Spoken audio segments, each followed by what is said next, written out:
That conversation with Admiral Stockdale stayed with me, and in fact had a profound influence on my own development. Life is unfair, sometimes to our advantage, sometimes to our disadvantage. We will all experience disappointments and crushing events somewhere along the way, setbacks for which there is no reason, no one to blame. It might be disease, it might be injury, it might be an accident, it might be losing a loved one, it might be getting swept away in a political shakeup, it might be getting shot down and thrown into a POW camp for 8 years. What separates people, Stockdale taught me, is not the presence or absence of difficulty, but how one deals with the inevitable difficulties of life. In wrestling with life's challenges, the Stockdale paradox, you must retain faith that you will prevail in the end, and you must also confront the most brutal facts of your current reality, whatever they might be, has proved powerful for coming back from difficulties not weakened, but stronger. Not just for me, but for all those who've learned the lesson and tried to apply it. For a long time, I never considered my walk with Stockdale as part of my research into great companies. I categorized it more as a personal rather than a corporate lesson. But as we unraveled the research evidence, I kept coming back to it in my own mind. Finally, one day during a research team meeting, I shared the Stockdale story. There was silence around the table when I finished, and I thought, they must really think I'm out in left field. Then Dwayne Duffy, a quiet and thoughtful team member who had done the A&P versus Kroger analysis, said, "That's exactly what I've been struggling with. I've been trying to get my hands around the essential difference between A&P and Kroger, and that's it. Kroger was like Stockdale, and A&P was like the optimists who always thought they'd be out by Christmas."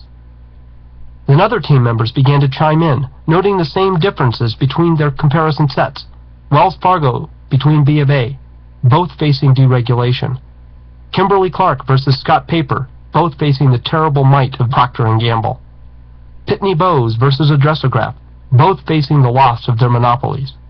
Nucor versus Bethlehem Steel, both facing imports, and so forth. They all demonstrated this paradoxical psychological pattern, and we dubbed it the Stockdale paradox. The Stockdale paradox is a signature of all those who create greatness, be it in leading their own lives or in leading others. Churchill had it during the Second World War. Admiral Stockdale, like Viktor Frankl before him, lived it in a prison camp. And while our good-to-great companies cannot claim to have experienced either the grandeur of saving the free world or the depth of personal experience of living in a POW camp, they all embraced the Stockdale paradox. It didn't matter how bleak the situation or how stultifying their mediocrity. They all maintained unwavering faith that they would not just survive, but they would prevail. And yet, at the same time, they became relentlessly disciplined at confronting the most brutal facts of their current reality. Like much of what we found in our research, the key elements of greatness are deceptively simple and straightforward. The good-to-great leaders were able to strip away so much noise and clutter and just focus on the few things that would have the greatest impact. They were able to do so in large part because they operated from both sides of the Stockdale paradox, never letting one side overshadow the other. If you are able to adopt this dual pattern, you will dramatically increase the odds of making a series of good decisions and ultimately discovering a simple yet deeply insightful concept for making the really big choices. And once you have that simple unifying concept, you will be very close to making a sustained transition to breakthrough results. It is to the creation of that concept that we now turn. Chapter 5. The Hedgehog Concept, or Simplicity Within the Three Circles. Are you a hedgehog or a fox? In his famous essay, The Hedgehog and the Fox, Isaiah Berlin divided the world into hedgehogs and foxes, based upon an ancient Greek parable. The fox knows many things, but the hedgehog knows one big thing. The fox is a cunning creature, able to devise a myriad of complex strategies for sneak attacks upon the hedgehog. Day in and day out, the fox circles around the hedgehog's den, waiting for the perfect moment to pounce. Fast, sleek, beautiful, fleet of foot, and crafty, the fox looks like the sure winner, The hedgehog, on the other hand, is a dowdier creature, looking like a genetic mix-up between a porcupine and a small armadillo. It waddles along, going about its simple day, searching for lunch and taking care of its home. The fox waits in cunning silence at the juncture in the trail. The hedgehog, minding its own business, wanders right into the path of the fox. "Aha! I've got you now," thinks the fox. He leaps out, bounding across the ground, lightning fast. The little hedgehog, sensing danger, looks up and thinks, "Here we go again. Will he ever learn?" Rolling up into a perfect little ball, the hedgehog becomes a sphere of sharp spikes, pointing outward in all directions. The fox, bounding toward its prey, sees the hedgehog defense and calls off the attack. Retreating back to the forest, the fox begins to calculate a new line of attack. Each day, some version of this battle between the hedgehog and the fox takes place, and despite the greater cunning of the fox, the hedgehog always wins. Berlin extrapolated from this little parable to divide people into two basic groups, foxes and hedgehogs. Foxes pursue many ends at the same time and see the world in all its complexity. They are scattered or diffused, wrote Berlin, moving on many levels, never integrating their thinking into one overall concept or unifying vision. Now, hedgehogs, on the other hand, they simplify a complex world into a single organizing idea, a basic principle or concept that unifies and guides everything. It doesn't matter how complex the world. A hedgehog reduces all challenges and dilemmas to simple, indeed almost simplistic, hedgehog ideas. For a hedgehog, anything that does not somehow relate to the hedgehog idea is basically irrelevant. Let me be clear though, hedgehogs are not stupid. Quite the contrary. They understand that the essence of profound insight is simplicity. What could be more simple than E equals mc squared? What could be simpler than the idea of the unconscious organized into the id, ego, and superego? What could be more elegant than Adam Smith's pin factory and what he called the invisible hand? No, the hedgehogs aren't simpletons. They have a piercing insight that allows them to see through complexity and discern the underlying patterns. Hedgehogs see what is essential and ignore the rest. So what does all this talk of hedgehogs and foxes have to do with good to great? Everything. Those who built the good to great companies were, to one degree or another, hedgehogs. They used their hedgehog nature to drive towards what we came to call a hedgehog concept for their companies. Those who led the comparison companies tended to be foxes, never gaining the clarifying advantage of a hedgehog concept, being instead scattered, diffused, and inconsistent. Take, for example, the case of Walgreens versus Eckerd. Remember how Walgreens beat the market from 1975 to 2000 by over 15 times, handily outperforming such great companies as GE, Merck, Coca-Cola, and Intel? It's a remarkable performance for such an anonymous, some might even say, boring company. When interviewing Cork Walgreen, I kept asking him to go deeper to help us understand these extraordinary results. Finally, in exasperation, he said, "Look, it just wasn't that complicated. Once we understood the concept, we just moved straight ahead." Okay, Cork, so what was the concept? Simply this: the best, most convenient drugstores with high profit per customer visit. Yep, that's it. That's the breakthrough strategy that Walgreens used to beat Intel, GE, Coke, and Merck.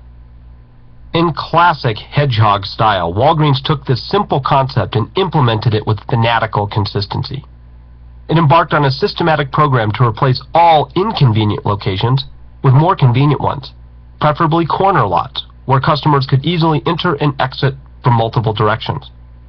If a great corner location would open up just a half a block away from a profitable Walgreens store in a good location, Walgreens would close the good store, even if it cost them $1 million to get out of the lease, and open a great store on the corner. The company pioneered drive-through pharmacies, found customers liked the idea, and built hundreds of them. In cities, Walgreens clustered its stores so tightly together on the precept that no one should have to walk more than a few blocks to reach a Walgreens. In downtown San Francisco, for example, Walgreens clustered 9 stores within a 1-mile radius. Think about that. 9 Walgreens stores within 1 mile in downtown San Francisco. If you look closely, you'll see Walgreens stores as densely packed in some cities as Starbucks coffee shops in Seattle.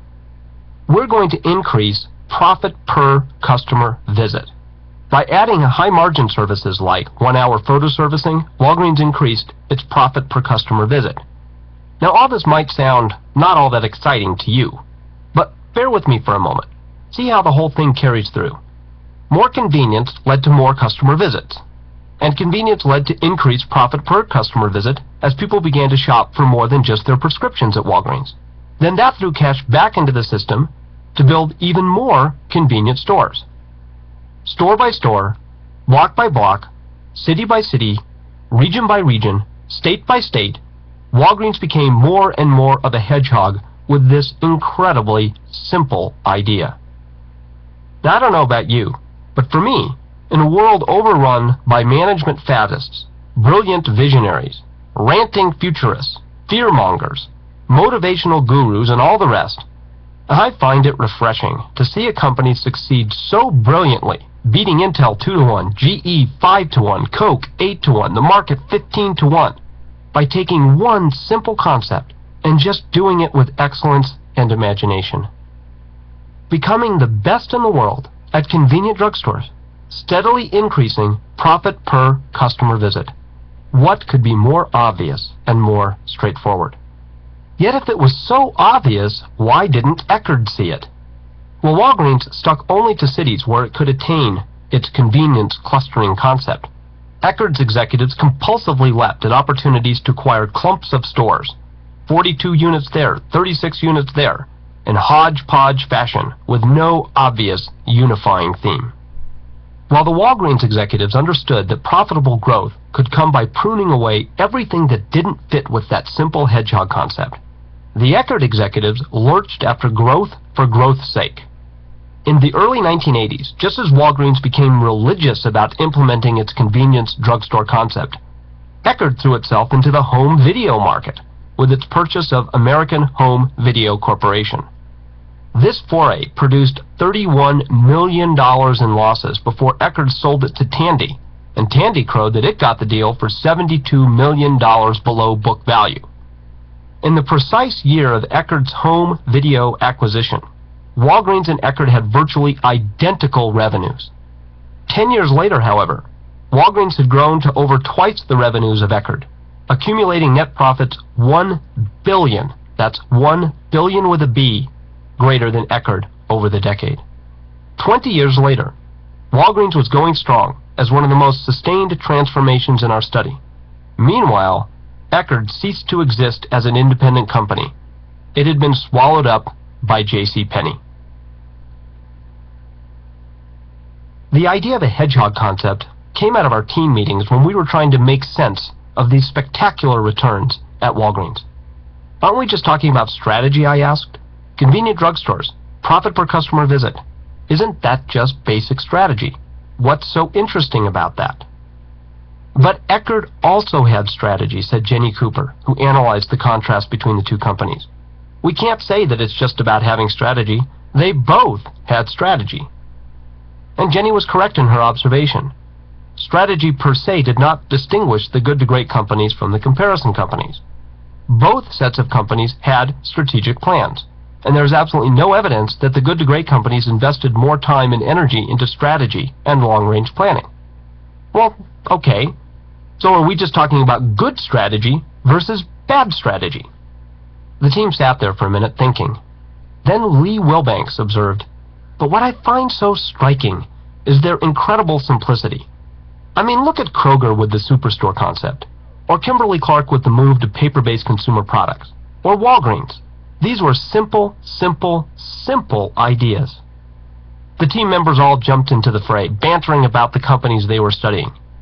It soon became abundantly clear that all the good to great companies attained a very simple concept that they used as a frame of reference for all their decisions, and this understanding coincided with breakthrough results. Okay, I pushed back, but is simplicity enough? Just because it's simple doesn't mean it's right. The world is filled with failed companies that had simple but wrong ideas. So we then decided to take a systematic look at the concepts that guided the good to great companies in contrast to the comparison companies. We finally came to see that the hedgehog concept in each good to great company wasn't just any random, simple idea. The essential strategic difference between the good to great and comparison companies lay in two fundamental distinctions.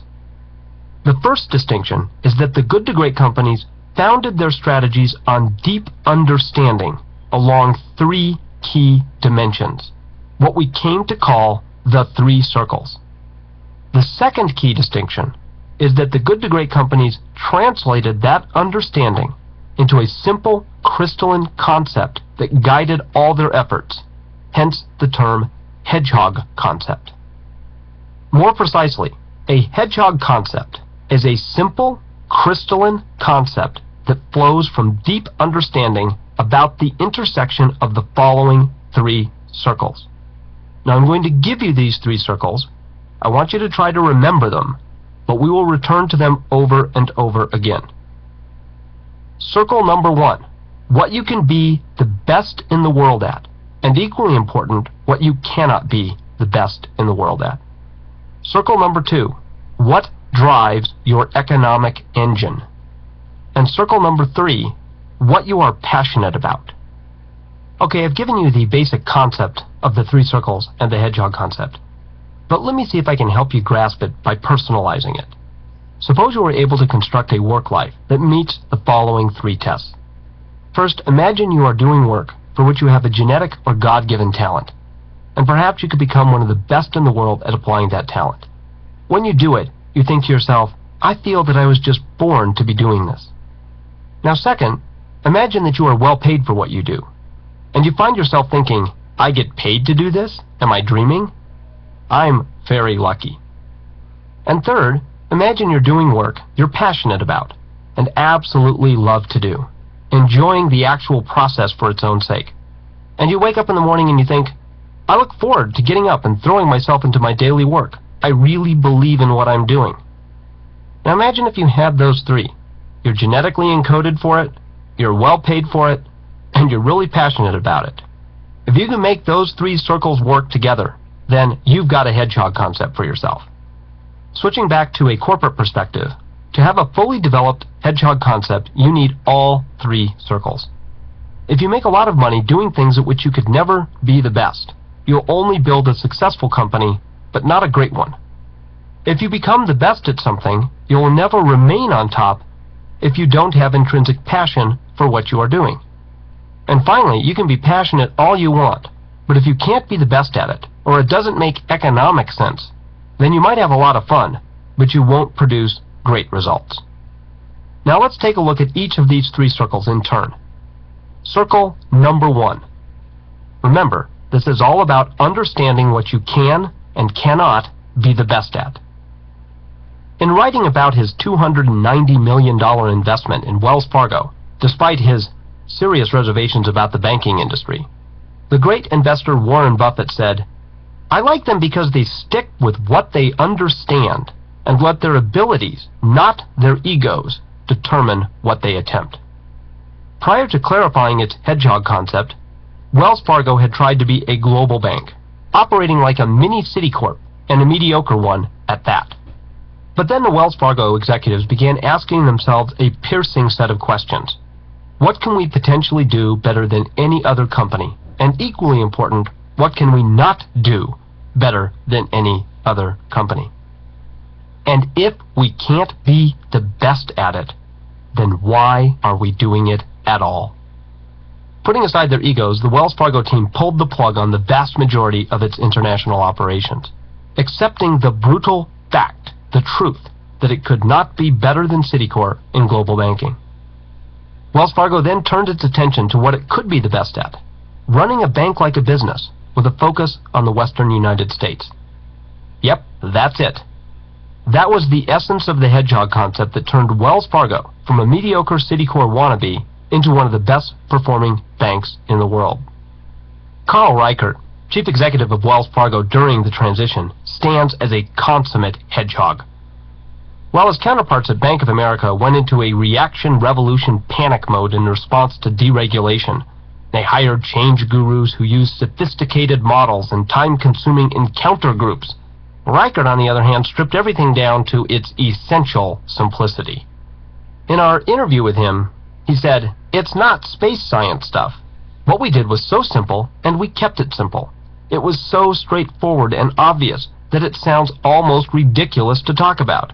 The average businessman coming from a highly competitive industry with no regulations would have jumped on this like a goose on a June bug." Reichert kept people relentlessly focused on the simple hedgehog idea, continually reminding them, "There's more money to be made in Modesto than Tokyo."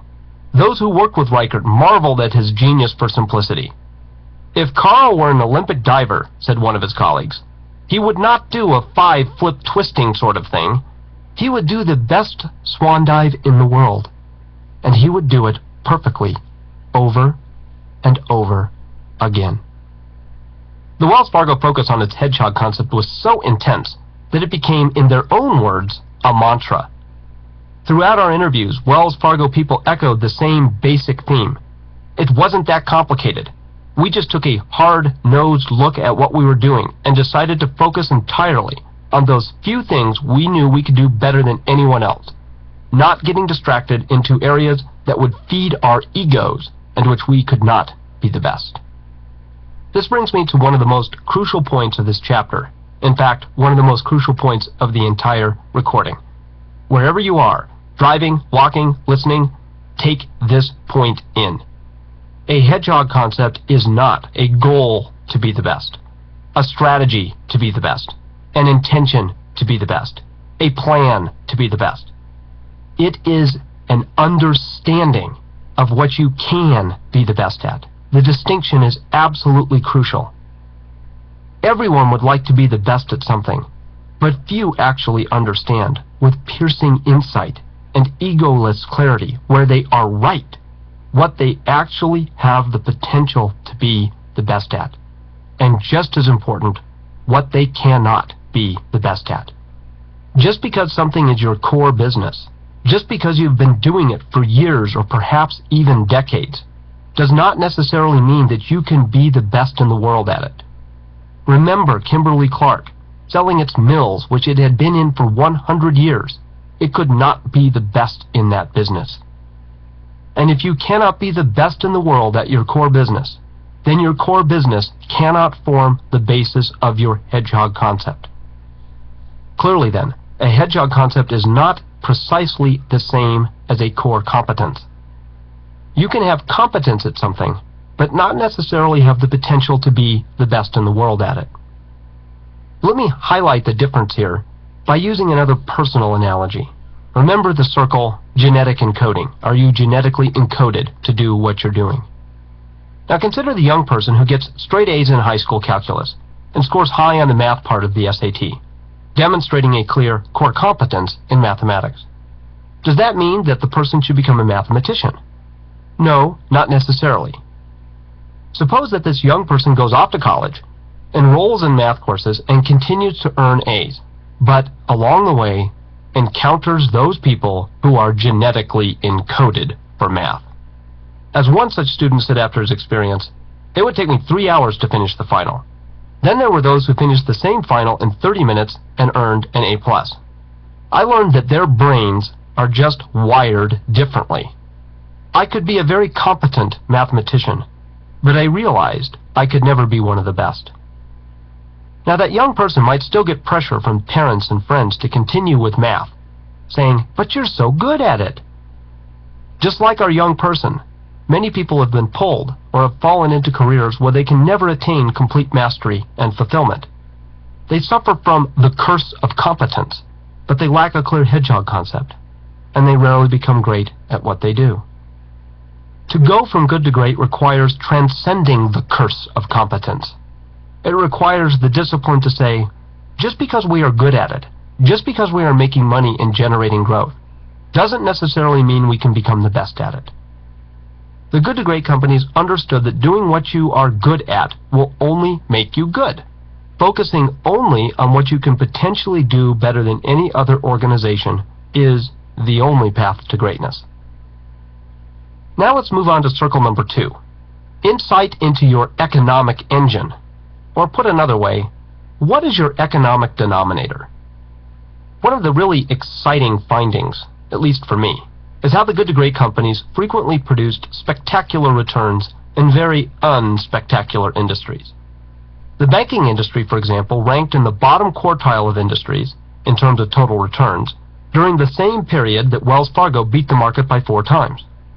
Even more impressive, both Pitney Bowes and Nucor were categorized in the bottom 5% of industries, yet both these companies beat the market by well over 5 times. Only one of the good to great companies had the benefit of being in a great industry. 5 were in good industries, and 5 were in bad to terrible industries. Our study clearly shows that a company does not need to be in a great industry to become a great company. Let me repeat that very important point. A company does not need to be in a great industry to become a great company. Each of the good to great companies built a fabulous economic engine, regardless of the industry. They were able to do this because they attained profound insights into their economics. This is not a recording on microeconomics. Each company and each industry had its own economic realities, and I'm not going to belabor them all here. The central point, the key point, is that each good to great company attained a deep, and here's that key word again, understanding of the key drivers in its economic engine, and built its system in accordance with that understanding. That said, however, we did notice one particularly provocative form of economic insight that every good to great company attained. This provocative idea is the notion of a single economic denominator. Think about it this way. Consider the following question. If you could pick one and only one ratio above all others, profit per X, or in the social sector, if you're not in a company, it might be cash flow per X, to systematically increase over time, what X would have the greatest and most sustainable impact on your economic engine? Alright, I just gave you a big mouthful. Just picture it this way. There's a single ratio, profit per X, that if you figure out what that ratio is for your organization, and you increase that ratio above all others, you will get the best improvement in your economics.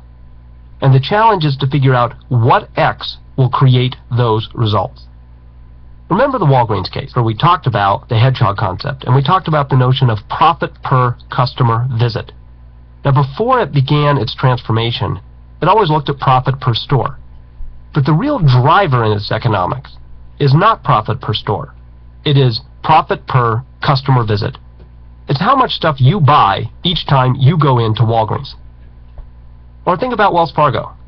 When the Wells team confronted the brutal fact that deregulation would transform banking into a commodity, they realized that the old way of thinking about their economics, profit per loan, how much they make when they give you a mortgage, and profit per deposit, how much they make off of the amount that you put in your checking account, would no longer be the key drivers. Instead, they saw that in a deregulated world, in a commodity world, where costs are going to drive the economics, it would now be profit per employee. Following this logic, Wells Fargo became one of the first banks to change its distribution system to rely primarily on stripped-down branches and ATMs. The denominator can be quite subtle and sometimes even unobvious. The key is to use the question of the denominator to gain, and here's that word again, understanding and insight into your economic model. Take, for example, Fannie Mae. Fannie Mae grasped that the subtle economic denominator of profit per each risk level of mortgage, rather than profit per mortgage, which would be the obvious choice, would drive its economics. Think about it this way. What is the likelihood that a Korean immigrant family will default on a mortgage? It's a point of family pride. The probabilities are 0. As a result, Fannie Mae understands the underlying risk of default in that mortgage. What they can then do is price the mortgage securities in such a way that they make money by selling insurance on that mortgage security and make money on the insurance, because they understand the risk better than you and I do. It's a simple insight, an insightful, obvious way of looking at their business that was right, and it changed their economics. One more example. The subtlety of the denominator, indeed of the entire hedgehog concept, can be illustrated in the case of General Electric, a company that we studied in my previous book with Jerry Porras, Built to Last. GE has a very unusual and subtle hedgehog concept that unifies its agglomeration of enterprises. Remember, GE is in everything from television to insurance to jet engines. But what is the hedgehog concept?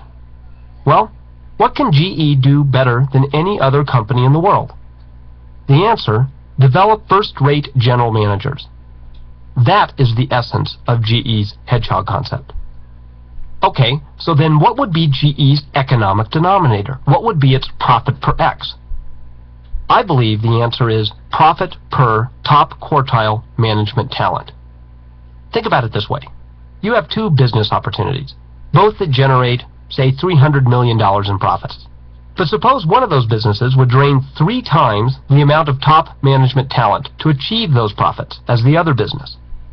The one that drains less management talent would fit with the hedgehog concept, would fit with the denominator, whereas the other one would not. So do you need to have a single denominator?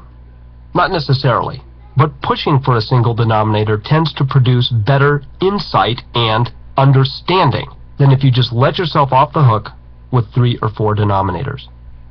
And that is, after all, the point. Not to have a denominator for the sake of having a denominator, but to gain insight that ultimately leads to more robust and sustainable economics. And now we move to Circle 3, which is about as different from the economic equation as you can get. Circle 3 is all about understanding your passion. When interviewing the Philip Morris executives, we encountered an intensity and passion that surprised us.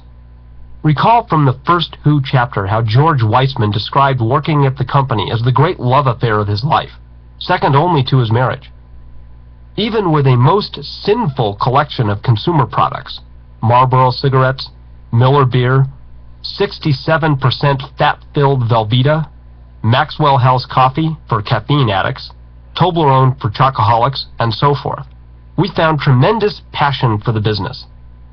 Most of the top executives at Philip Morris were passionate consumers of their own products.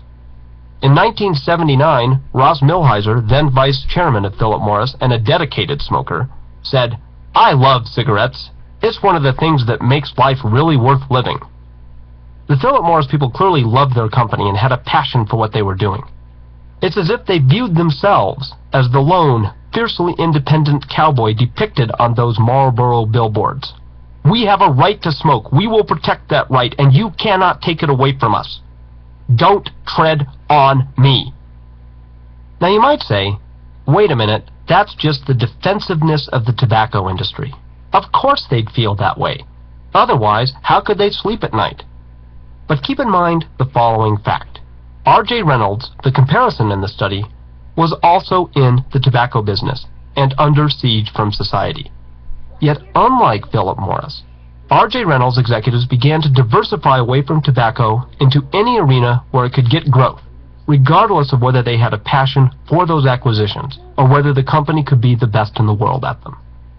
The Philip Morris people stuck much closer to the tobacco business and stayed within the general arena of somewhat sinful products, in large part because they loved that business. In contrast, the R.J. Reynolds people saw tobacco as nothing other than a way to make money.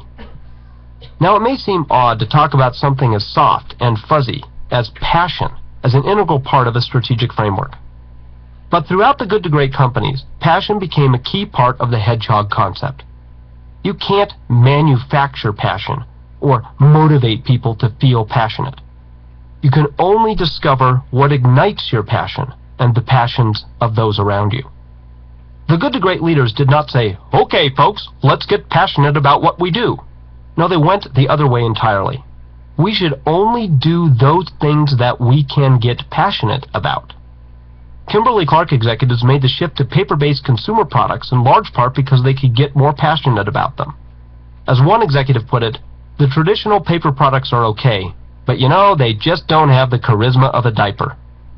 This doesn't mean, however, that you have to be passionate about the mechanics of the business per se, although you might be. The passion circle can be focused equally on what the company stands for. Take Fannie Mae again. These people at Fannie Mae were terrifically motivated by the whole idea of helping people of all classes, backgrounds, and races realize the American dream of owning their own home. Linda Knight, who joined Fannie Mae in 1983, just as the company faced its darkest days, told us, "This wasn't just any old company getting into trouble. This was a company at the core of making home ownership a reality for thousands of Americans. It's a role that is far more important than just making money, and that's why we felt such depth of commitment to preserve, protect, and enhance the company." As another Fannie Mae executive summed up, "I see us as a key mechanism for strengthening the whole social fabric of America. Whenever I drive through difficult neighborhoods that are coming back because more families own their homes, I return to work re-energized." So, to briefly summarize the three circles again, you need all three.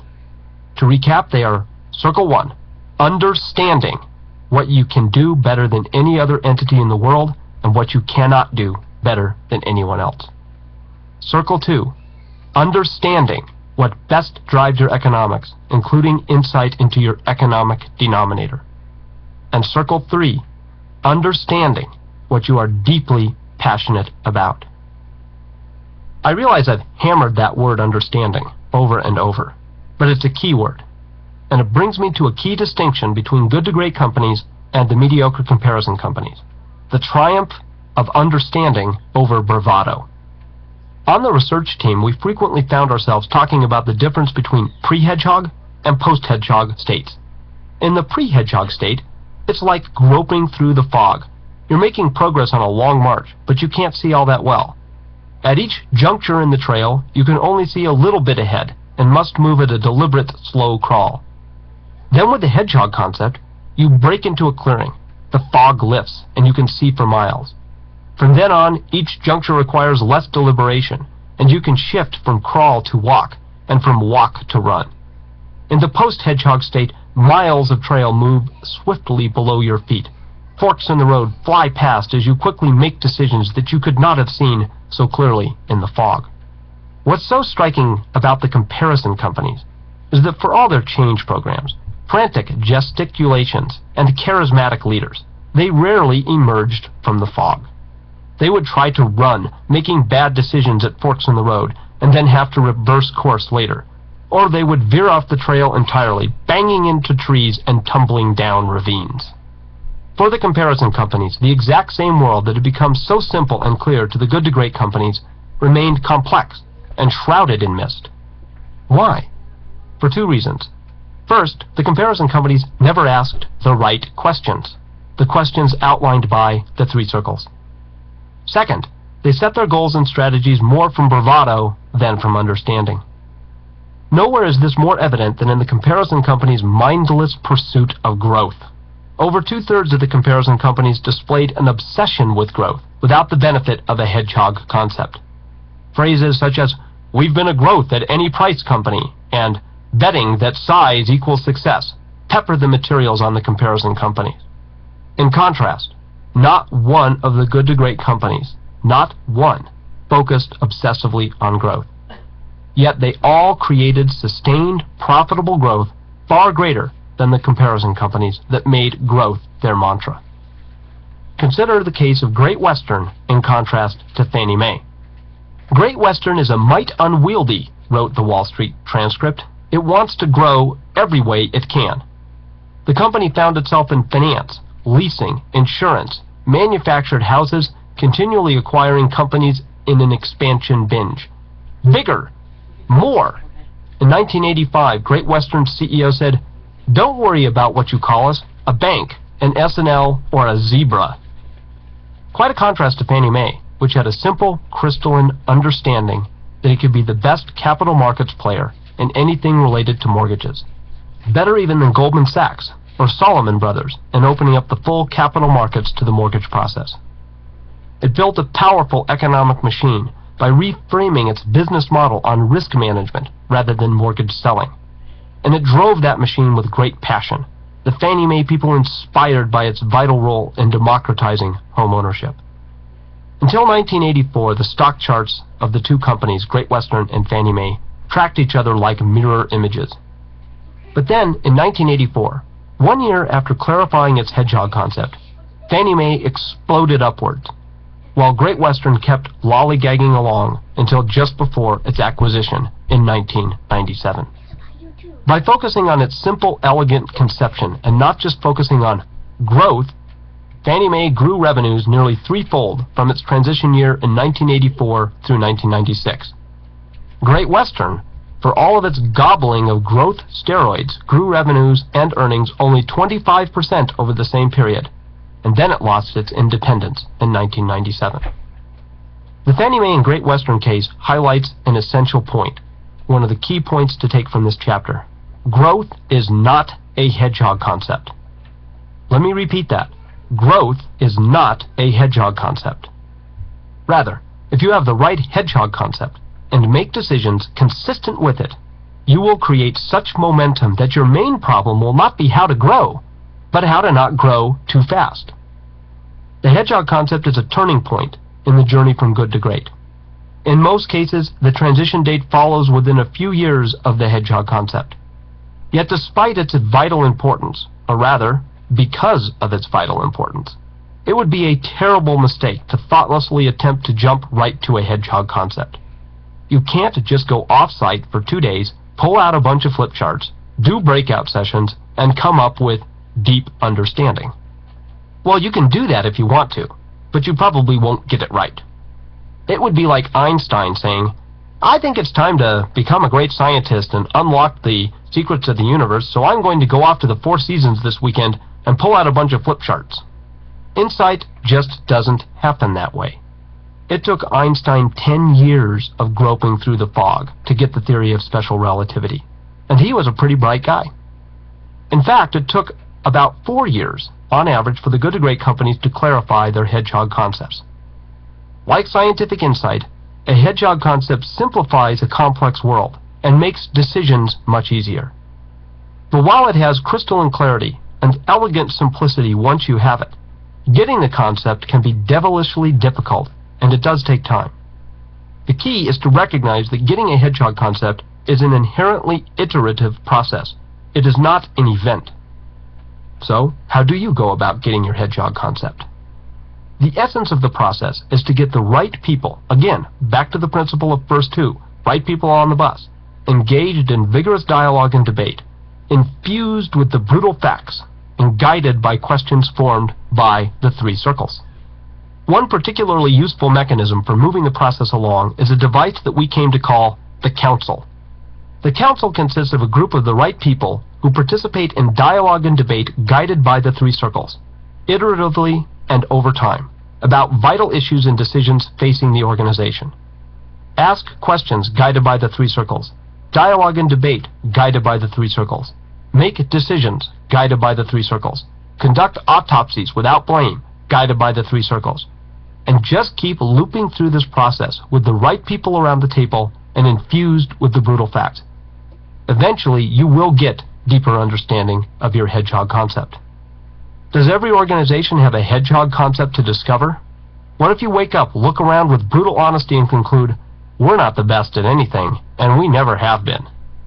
Therein lies one of the most exciting aspects of this entire study. In the majority of cases, the good to great companies were not the best in the world at anything, and showed no prospects of becoming so. Yet every good to great company, no matter how awful at the start of the process, prevailed in its search for a hedgehog concept. Again, you have to have the Stockdale paradox. You have to have absolute faith that there is an answer and that you will find it. But you have to confront the brutal facts that you don't yet have it. As you search for your own concept, keep in mind that when the good to great companies finally grasped their hedgehog concept, it had none of the tiresome, irritating blasts of mindless bravado typical of the comparison companies. Yep, we could be the best at that. Was stated as the recognition of a fact, no more startling than observing that the sky is blue or the grass is green.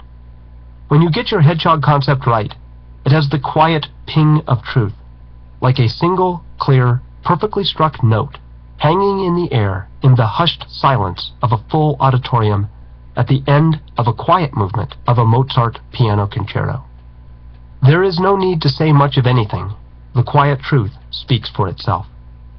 I'm reminded of a personal experience in my own family which illustrates the vital difference between bravado and understanding. My wife Joanne began racing marathons and triathlons in the early 1980s.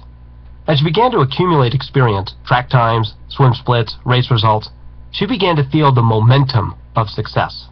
One day, she entered a race with many of the best women triathletes in the world, and despite a weak swim where she came out of the water hundreds of places behind the top swimmers and having to push a heavy, non-aerodynamic bike up a very long hill, she managed to cross the finish line in the top 10. Then a few weeks later, while sitting at breakfast, Joanne looked up from her morning newspaper and calmly, quietly said, "I think I could win the Ironman." The Ironman, the World Championship of Triathlons, 2.4 miles of ocean swimming, 112 miles of cycling, capped off with a 26.2-mile marathon foot race on the hot, lava-baked Kona coast of Hawaii. Of course, I'd have to quit my job, turn down my offers to graduate school — she'd been admitted to graduate business school at a number of the top schools — and commit to full-time training. But her words had no bravado in them, no hype, no agitation, no pleading. She didn't try to convince me. She simply observed what she had come to understand was a fact, a truth, no more shocking than stating that the walls were painted white. She had the passion. She had the genetics. And if she won races, she'd have the economics. The goal to win the Ironman flowed from early understanding of her hedgehog concept. And so, she decided to go for it. She quit her job. She turned down graduate schools. She sold the mills. But she did keep me on her bus. And 3 years later, on a hot October day in 1985, she crossed the finish line at the Hawaii Ironman in first place, world champion. When Joanne set out to win the Ironman, she did not know if she would become the world's best triathlete. But she understood that she could, and that it was in the realm of possibility, that she was not living in a delusion. And that distinction makes all the difference. It is a distinction that those who want to do good to great must grasp, and one that those who fail to become great so often never do.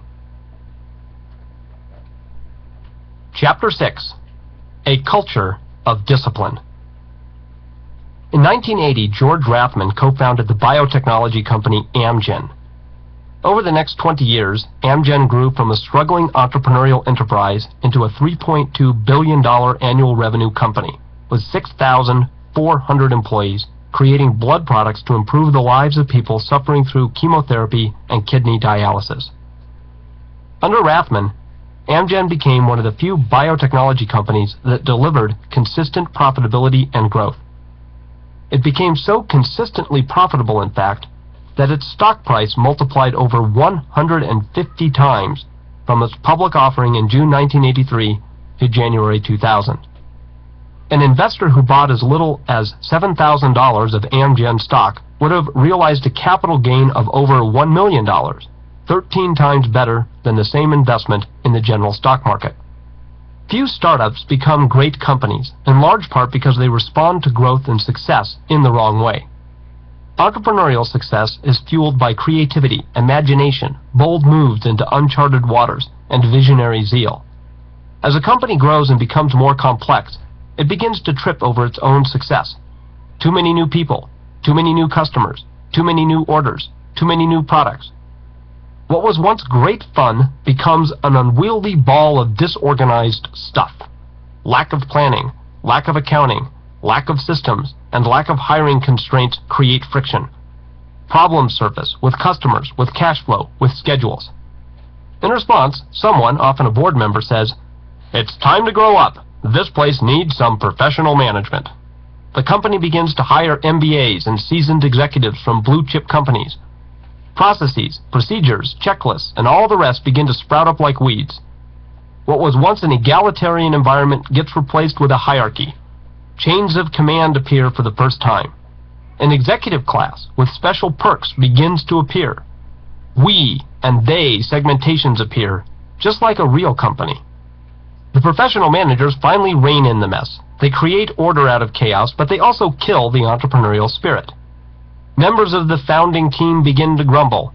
This just isn't fun anymore. I used to be able to get things done. Now I have to fill out these stupid forms and follow these stupid rules. Worst, I have to spend time in horrendous meetings. Useless meetings. The creative magic begins to wane as some of the most innovative people leave, disgusted by the bureaucracy and hierarchy. The exciting startup transforms into just another company, with nothing special to recommend it. The cancer of mediocrity begins to grow. George Rathman of Amgen avoided this entrepreneurial death spiral. He understood that the purpose of bureaucracy is to compensate for incompetence and lack of discipline, a problem that largely goes away if you have the right people in the first place. Most companies build their bureaucratic rules to manage the small percentage of the wrong people on the bus, which ironically then drives away the right people on the bus, which then increases the percentage of the wrong people on the bus, which increases the need for more bureaucracy to compensate for incompetence and lack of discipline, which then, well, guess what? Further drives the right people away, and so forth. Rathman understood that an alternative exists. Avoid bureaucracy and hierarchy and instead create a culture of discipline. When you put these two complementary forces together, a culture of discipline with an ethic of entrepreneurship, you get a magical alchemy of superior performance. Now you might be wondering, why am I starting this chapter with a biotechnology entrepreneur rather than one of our good to great companies? The answer is that Rathman credits much of his entrepreneurial success to what he learned while working at Abbott Laboratories, one of our good to great companies, before founding Amgen. He told us in our interview, "What I got from Abbott was the idea that when you set your objectives for the year, you record them in concrete. You can change your plans through the year, but you never change what you measure yourself against. You are rigorous at the end of the year, adhering exactly to what you said was going to happen. You don't get a chance to editorialize. You don't get a chance to adjust and finagle, and decide that, well, you didn't really intend to do that anyway, and readjust your objectives to make yourself look better. You never just focus on what you've accomplished for the year. You focus on what you've accomplished relative to exactly what you said you were going to accomplish, no matter how tough the measure." That was a discipline learned at Abbott, and that we carried into Amgen. The beauty of the Abbott system lay not just in its rigor, though, but in how it used rigor and discipline to enable creativity and entrepreneurship. Abbott developed a very disciplined organization, but not in a linear way of thinking, said Rathman. It was exemplary at having both financial discipline and the divergent thinking of creative work. I like to think of this as like a great artist. You have on the one hand great creativity when you're composing a symphony, but you also have to have a tremendous work ethic and dedication to making all the notes work together. Abbott Laboratories exemplifies a key finding in our study: a culture of discipline. By its nature, culture is somewhat unwieldy to discuss, less prone to clean frameworks like the 3 circles. The main points of this chapter boil down to one central idea. But stripping away the difficulty, the main points of this chapter boil down to one central idea. You need to build a culture full of people who take disciplined action within the 3 circles, fanatically consistent with the hedgehog concept. Throughout our research, we were struck by the continual use of words like disciplined, rigorous, dogged, determined, diligent, precise, fastidious, systematic, methodical, workmanlike, demanding, consistent, focused, accountable, and responsible. They peppered articles, interviews, and source materials on the good to great companies, and are strikingly absent from the materials on the direct comparison companies. People in the good to great companies became somewhat extreme in the fulfillment of their responsibilities, bordering in some cases on fanaticism. We came to call this the rinsing your cottage cheese factor. The analogy comes from a disciplined world-class athlete named Dave Scott, who won the Hawaii Ironman triathlon 6 times. We got to know Dave when Joanne was doing her races of the Ironman. In training, Scott would ride his bike 75 miles, swim 20,000 meters, and run 17 miles on average every single day. Dave Scott did not have a weight problem. Yet he believed that a low-fat, high-carbohydrate diet would give him an extra edge. So Dave Scott, a man who burned at least 5,000 calories a day in training, would literally rinse his cottage cheese to get the extra fat off. Of course, there's no evidence whatsoever that he absolutely needed to rinse his cottage cheese to win the Ironman. That's not the point of the story. The point is that rinsing his cottage cheese was simply one more small step that he believed would make him just that much better. One more small step added to all the other small steps to create a consistent program of super discipline. I've always pictured Dave Scott running the 26 miles of the marathon, hammering away in 100-degree heat on the black, baked lava fields of the Kona coast, after swimming his 2.4 miles in the ocean and cycling 112 miles against ferocious crosswinds, and thinking to himself, compared to rinsing my cottage cheese every day, this just isn't that bad. I realize that it's a bizarre analogy, but in a sense, the good to great companies became like Dave Scott.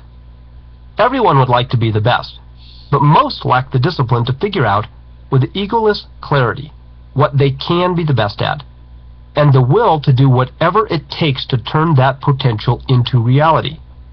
They lack, in other words, the discipline to rinse their cottage cheese. Consider Wells Fargo in contrast to Bank of America. Carl Reichert at Wells Fargo saw that the key to becoming a great company lay largely with the sheer determination to rip 100 years of banker mentality out of the system. There's too much waste in banking, he said. Getting rid of it takes tenacity, not brilliance. Reichert set a clear tone at the top. We're not going to ask everyone else to suffer while we sit on high. We will start right here in the executive suite by rinsing our own cottage cheese. He froze executive salaries for 2 years, despite the fact that Wells Fargo was enjoying some of the most profitable years in its history. He shut the executive dining room and replaced it with a college dorm food service caterer. He closed the executive elevator, sold the corporate jets, and banned green plants from the executive suite as too expensive to water. He removed free coffee from the executive suite. He eliminated Christmas trees for management. He threw reports back at people who'd submitted them in fancy binders with the admonishment, "Would you spend your own money this way?" What does a binder add to anything? Reichert would sit through meetings with fellow executives in a beat-up old chair with the stuffing hanging out. Sometimes he would just sit there and pick at the stuffing while listening to proposals to spend money, said one article, and a lot of must-do projects just melted away. Across the street at Bank of America, executives also faced deregulation and recognized the need to eliminate waste. However, unlike Wells Fargo, Bank of America executives didn't have the discipline to rinse their own cottage cheese. They preserved their posh executive kingdom in its imposing tower in downtown San Francisco. The CEO's office adorned with oriental rugs and floor-to-ceiling windows that offered a sweeping panorama of the San Francisco Bay. We found no evidence of executive chairs with the stuffing hanging out. The elevator made its last stop at the executive floor and descended all the way to the ground in one quiet whoosh, unfettered by the intrusions of lesser beings. The vast open space in the executive suite made the windows look even taller than they actually were, creating a sense of floating above the fog in an elevated city of alien elites who ruled the world from above. Why rinse our cottage cheese when life is so good? After losing $1.8 billion across 3 years in the mid-1980s, B of A eventually made the necessary changes in response to deregulation, largely by hiring ex-Wells Fargo executives. But even in the darkest days, B of A could not bring itself to get rid of the perks that shielded its executives from the real world. At one board meeting during Bank of America's crisis period, one member made sensible suggestions like, maybe we ought to sell the corporate jet. Other directors listened to the recommendations, but then just passed them by. Interestingly, we almost didn't include this chapter.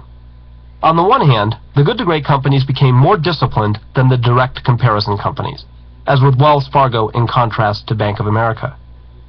But on the other hand, the unsustained comparisons showed themselves to be just as disciplined as the good to great companies. Based on my analysis, I don't think we can put discipline in the book as a finding, said Eric Hagen after he completed a special analysis unit looking at the leadership cultures across the companies. It is absolutely clear that the unsustained comparison CEOs brought tremendous discipline to their companies, and that is why they got such great initial results. So discipline just doesn't pass muster as a distinguishing variable. Curious, we decided to look further into the issue, and Eric undertook a more in-depth analysis. As we examined the evidence, it became clear that despite surface appearances, there was in fact a huge difference between the two sets of companies, the good to great companies and the unsustained comparisons, in their approach to discipline.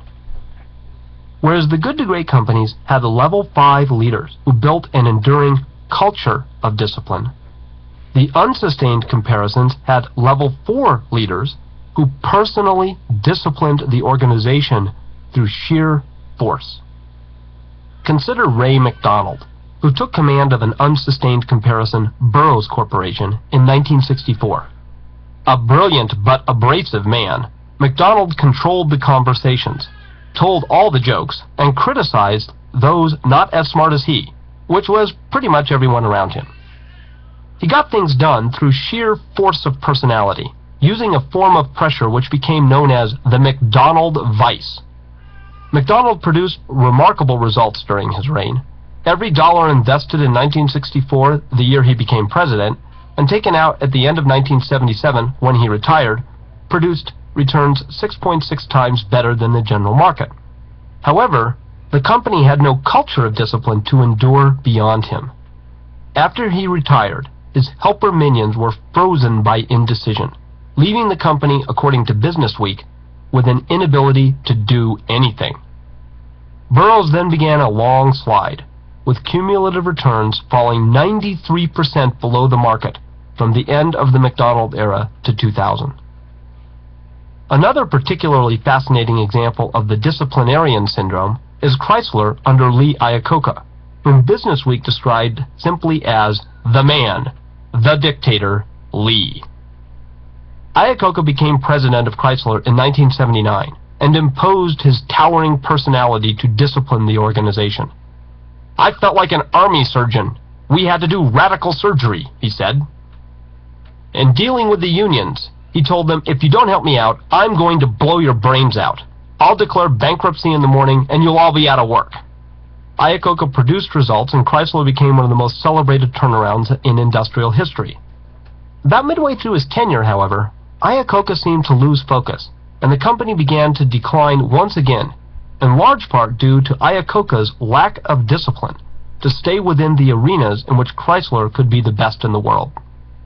In 1985, he was lured into the sexy aerospace business. Whereas most CEOs would be content with a single Gulfstream jet, Iacocca decided to buy the whole Gulfstream company.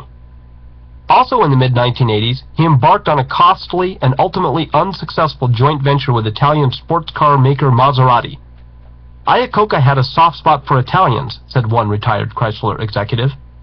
During the first half of his tenure, Iacocca produced remarkable results, taking the company from near bankruptcy to nearly 3 times the general market. But during the second half of his tenure, the company slid 31% behind the market and faced another potential bankruptcy. "Like so many patients with a heart condition," wrote a Chrysler executive, "we'd survived surgery several years before only to revert to our unhealthy lifestyle." The above cases illustrate a pattern we found in every unsustained comparison: a spectacular rise under the tyrannical discipline of a hammering disciplinarian, followed by an equally spectacular decline when that disciplinarian stepped away, leaving behind no enduring culture of discipline, or when the disciplinarian himself became undisciplined and strayed wantonly outside the 3 circles. Yes, discipline is essential for great results, but disciplined action without understanding of the 3 circles will not create sustained results. You need, then, A culture that remains consistent and fanatically adherent to the hedgehog concept.